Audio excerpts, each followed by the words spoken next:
Arsène Lupin, Caballero Ladrón, de Maurice Leblanc. Novela policial en 8 capítulos. Capítulo 1. La detención de Arsène Lupin. Segunda parte. Roxane contra Arsène Lupin, o más bien, conforme a la frase que corría de boca en boca, el propio Arsène Lupin contra Arsène Lupin, y esa lucha no dejaba de tener interés. Tal lucha se prolongó durante 2 días. Se vio a Roxane ir de un lado a otro, mezclarse entre el personal, interrogar, huronear. Por las noches se observaba su sombra rondando. Por su parte, el capitán desplegó la mayor energía y actividad. De arriba abajo, por todos los rincones, fue registrado el Provence. Se registraron todos los camarotes, sin excepción, con el pretexto que era muy de justicia que los objetos estaban ocultos en algún lugar, sin importar qué lugar fuera, salvo el camarote del culpable. Así se acabará por descubrir algo, ¿no es verdad?, me preguntó la señorita Nelly. Por muy brujo que sea, no puede hacer que los diamantes y las perlas se hagan invisibles. En efecto, le respondí yo, o de lo contrario, será preciso registrar las copas de nuestros sombreros, el forro de nuestras americanas y todo cuanto llevamos puesto. Y mostrándole mi máquina de retratar, que era una 9x12, por lo cual yo no dejaba de fotografiarla en las posturas más diversas, le dije: y en un aparato que no sea más grande que este, ¿no cree usted que habría lugar para esconder todas las piedras preciosas de Lady Jerland? Basta con simular que se toman vistas y el truco queda hecho.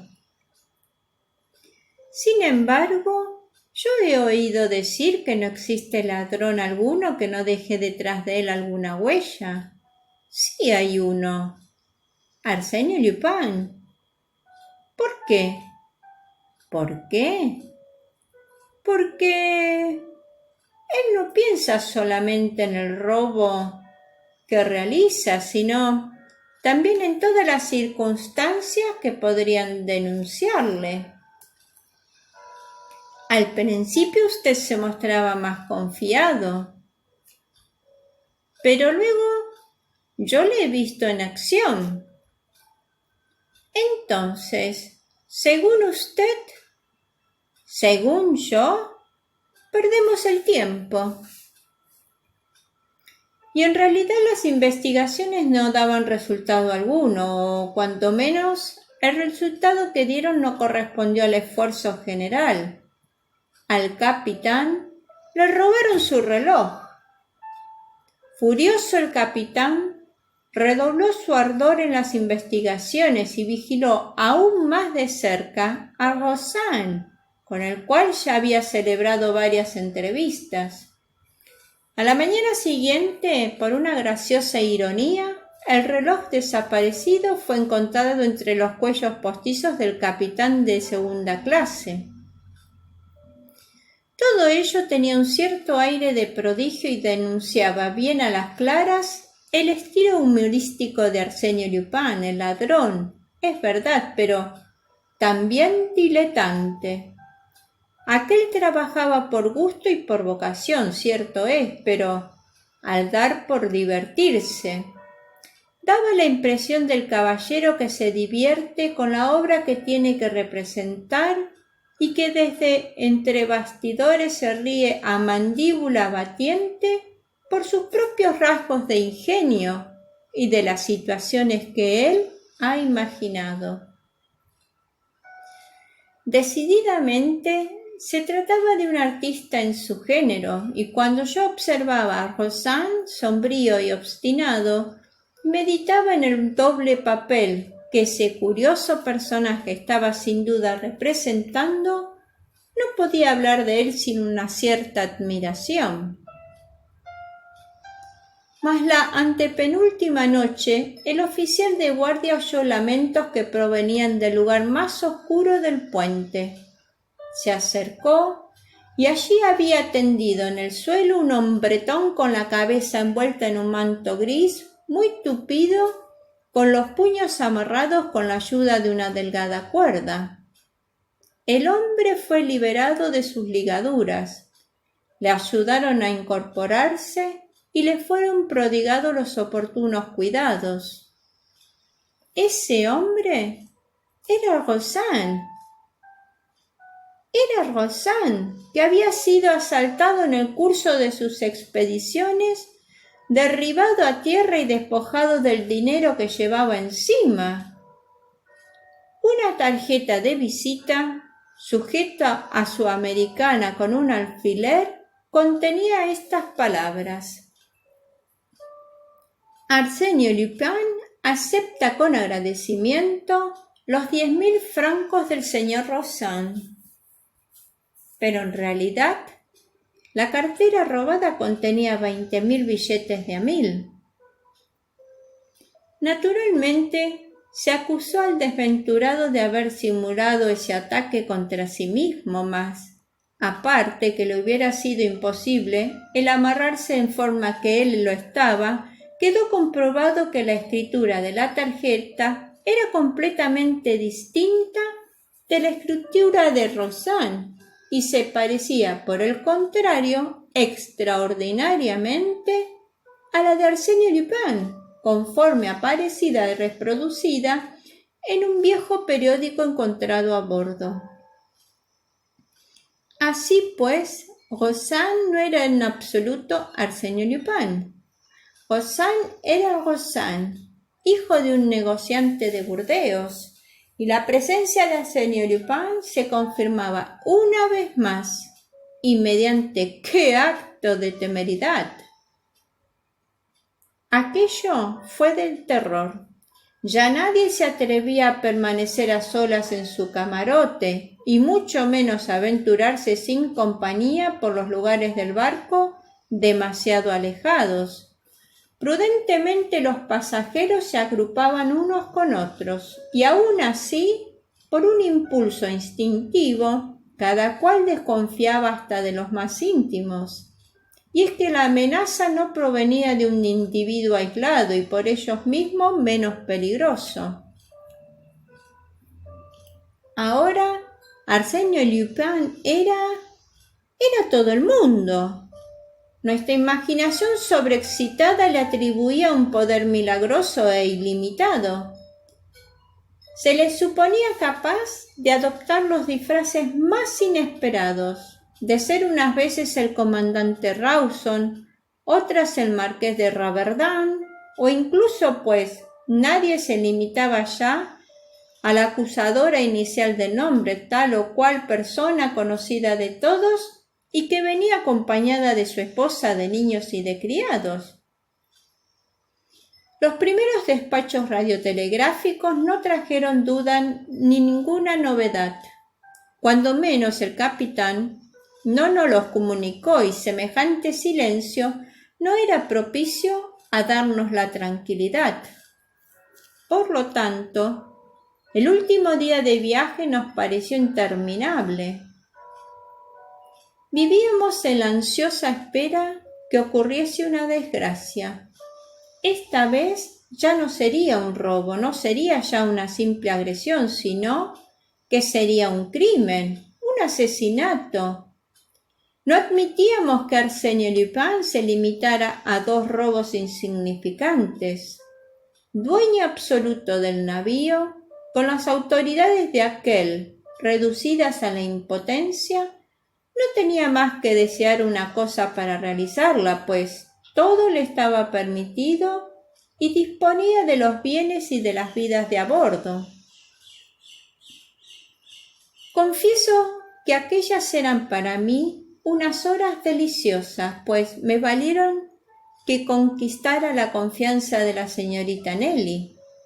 Impresionada por tantos acontecimientos y siendo de naturaleza ya inquieta por sí misma, ella buscó a mi lado una protección, una seguridad que yo me sentía dichoso de otorgarle. En el fondo, yo bendecía a Arsenio Lupin. ¿Acaso no era él quien nos aproximaba a la señorita Nelly y a mí? ¿No era gracias a él que yo tenía el derecho de abandonarme a los más hermosos sueños?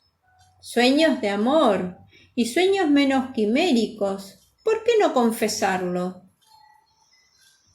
Los Andrécy son de una familia de buena cepa, pero sus blasones se hallan un tanto desdorados, y a mí no me parecía indigno que un gentilhombre el pensar en dar a su nombre el brillo perdido.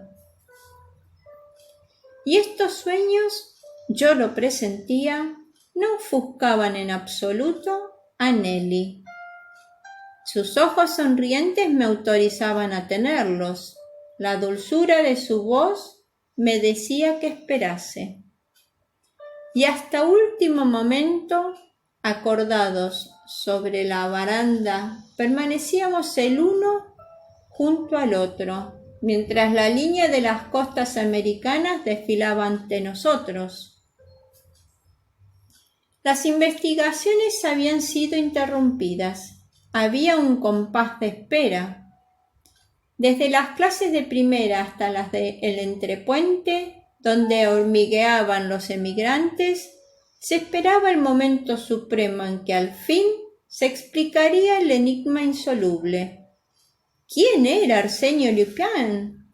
¿Bajo qué nombre, bajo qué máscara se ocultaba el famoso Arsenio Lupin? Y ese momento supremo llegó. Viviría yo 100 años y no me olvidaría hasta de él más mínimo detalle. «¿Qué pálida se encuentra usted, señorita Nelly?», le dije a mi compañera, que se apoyaba en mi brazo completamente desfallecida. «¿Y usted?», me respondió ella. «Ah, qué cambiado está usted.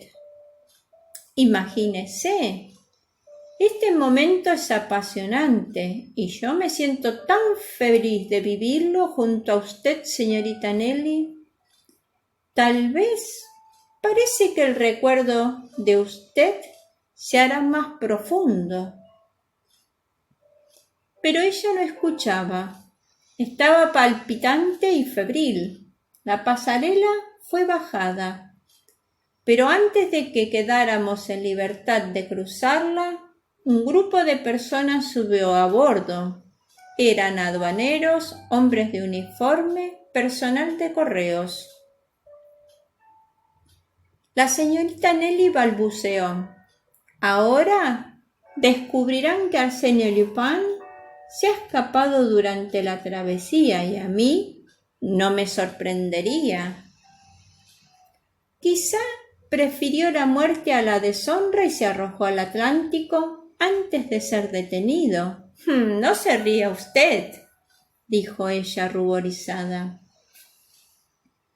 De pronto sentí un estremecimiento y al preguntarme ella le dije: «¿Ve usted aquel hombre pequeño y anciano en la extremidad de la pasarela? ¿Aquel que lleva un paraguas y una levita color verde oliva? Ese hombre es Ganimard». «¿Ganimard?» «Sí, el célebre policía, el que ha jurado que detendría a Arsenio Lupin con sus propias manos». «Ah, ya comprendo el por qué no haya habido informes de este lado del océano. Ganimard estaba aquí. Le gusta que nadie se ocupe de sus asuntitos. Entonces, Arsenio Lupin puede tener la seguridad que serás detenido». «¿Quién lo sabe?». Al parecer, Ganimard jamás lo ha visto como no sea maquillado y disfrazado, a menos que él no conozca el nombre bajo el cual se oculta. Ah, dijo ella, con curiosidad un poco cruel y femenina. Si yo pudiera presenciar la detención. Tengamos paciencia. Con seguridad que Arsenio Lupin ha descubierto ya la presencia de su enemigo. Entonces, preferirá salir del barco entre los últimos cuando los ojos del viejo policía estén ya cansados. El desembarque dio comienzo. Apoyado en su paraguas, con aire indiferente, Ganimard no parecía prestar atención a la muchedumbre que se agolpaba entre las dos balustradas.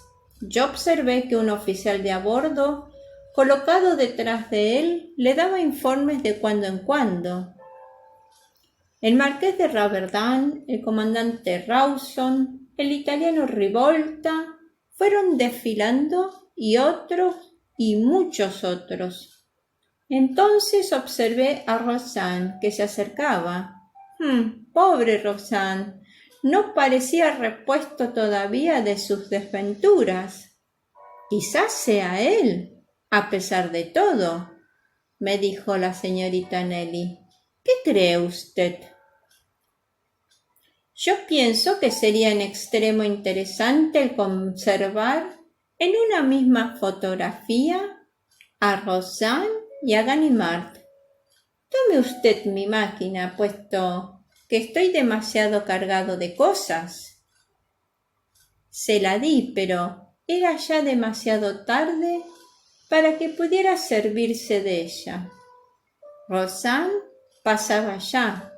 El oficial se inclinó sobre la oreja de Ganimard. Este alzó levemente los hombros y Roxane siguió adelante, pero entonces, ¡Dios mío! ¿Quién era Arsenio Lupin? Sí, dijo ella en voz alta, ¿quién es? Ya no quedaban más que una veintena de personas. Ella las observaba sucesivamente con el temor confuso que una de ellas fuese él entre aquellas 20. Yo le dije, ya no podemos esperar más tiempo. Ella se adelantó y yo la seguí, pero apenas habíamos caminado 10 pasos cuando Ganimard nos cerró el paso. «Bien, ¿qué ocurre?», exclamé yo. «Un momento, señor, ¿qué prisa tiene usted?». Y luego repitió con voz más imperiosa, «Un momento, señor». «Voy acompañando a esta señorita». Ganimard me observó profundamente y luego, clavando sus ojos en los míos, me dijo, «Arsenio Lupin, ¿no es así?». Y me eché a reír. «No, yo soy Bernard de Andrécy, simplemente».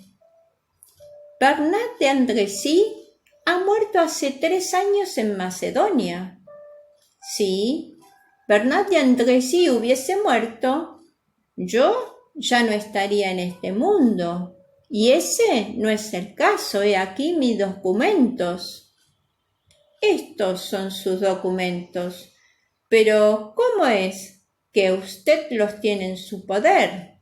Es algo que tendré el placer de explicárselo». «¿Pero usted está loco? Arsenio Lupin se ha embarcado bajo el nombre de R. Sí, ese es un truco más de usted, una falsa pista sobre la cual usted nos lanzó a ellos allá. ¡Ah! Es usted muy valeroso, buen mozo, pero esta vez la suerte se le ha vuelto de espadas. Vamos a ver, tú, Lupin, muestra que eres un buen jugador». Dudé un instante. de un golpe seco, me golpeó en el antebrazo derecho. Lancé un grito de dolor. Había golpeado sobre la herida aún mal cerrada que hablaba el telegrama. Veamos, era preciso resignarse. Me volví hacia la señorita Nelly. Esta escuchaba lívida, vacilante. Su mirada se tropezó con la mía, luego la bajó hacia la máquina de retratar que yo le había entregado. Hizo un ademán brusco y tuve la certidumbre que ella comprendió todo súbitamente. Sí, allí estaban, entre las paredes estrechas de cuero granulado negro, en los dobleces de aquel pequeño objeto que yo había tenido la precaución de depositar en sus manos antes de que Ganimard me detuviera. Sí, era allí, exactamente donde se encontraban los 20.000 francos de Roxane y las perlas y los diamantes de Lady Jerland. Ah, lo juro. En ese momento solemne, cuando Ganimard y 2 de sus ayudantes me rodearon, todo me fue indiferente, tanto la detención como la hostilidad de las gentes. Todo excepto esto. La resolución que adoptaría la señorita Nelly respecto a lo que yo le había confiado. Que hubiese contra mí esa prueba material y decisiva, yo ni pensaba siquiera en temerlo, pero esa prueba, ¿se decidiría la señorita Nelly a proporcionarla? ¿Sería yo traicionado por ella, perdido por ella? ¿Procedería ella como un enemigo que no me perdonase, o bien como una mujer que recuerda y cuyo desprecio se atenúa con un poco de indulgencia, con un poco de simpatía involuntaria? Ella pasó ante mí. Yo la saludé muy bajo, sin una palabra. Mezclada a los demás pasajeros, se dirigió hacia la pasarela con mi máquina fotográfica en la mano. Sin duda, pensaba yo, ella no se atreve a hacerlo en público. Será dentro de una hora, dentro de un instante, que ella la entregará. Pero al llegar al medio de la pasarela, con un movimiento torpe y mal disimulado, dejó caer la máquina al agua entre el muro del muelle y el costado del navío. Luego la vi alejarse. Su bella silueta se perdió entre la multitud. Volvió a aparecer y de nuevo desapareció. Todo había terminado para siempre. Por un instante quedé inmóvil, triste y a la vez penetrado de una dulce ternura, y luego, con gran sorpresa de Ganimard, suspiré. Qué pena, a pesar de todo, el no ser un hombre honrado. Fue así como, en una tarde de invierno, Arsène Lupin me contó la historia de su detención, el cúmulo de incidentes cuyo relato yo escribiría algún día. Había anudado entre nosotros unas ligaduras, diría yo, de amistad. Sí, me atrevería a decir que Arsène Lupin me honra con cierta amistad, y que es por esa amistad que él llega algunas veces a mi casa de improviso, trayendo al silencio de mi gabinete de trabajo su alegría juvenil, el resplandor de su vida ardiente, su bello humor de hombre para quien el destino no tiene más favores y sonrisas. Su retrato, ¿cómo podría pintarlo yo? 20 veces he visto a Arsène Lupin y 20 veces es un ser diferente el que se me ha presentado, o más bien dicho, el mismo ser del cual 20 espejos me hubieran enviado tras tantas imágenes deformadas, teniendo cada una de sus ojos particulares, su forma especial de rostro, su gesto propio, su silueta y su carácter. Yo mismo, me dijo él, ya no sé bien quién soy frente a un espejo, ya no me reconozco.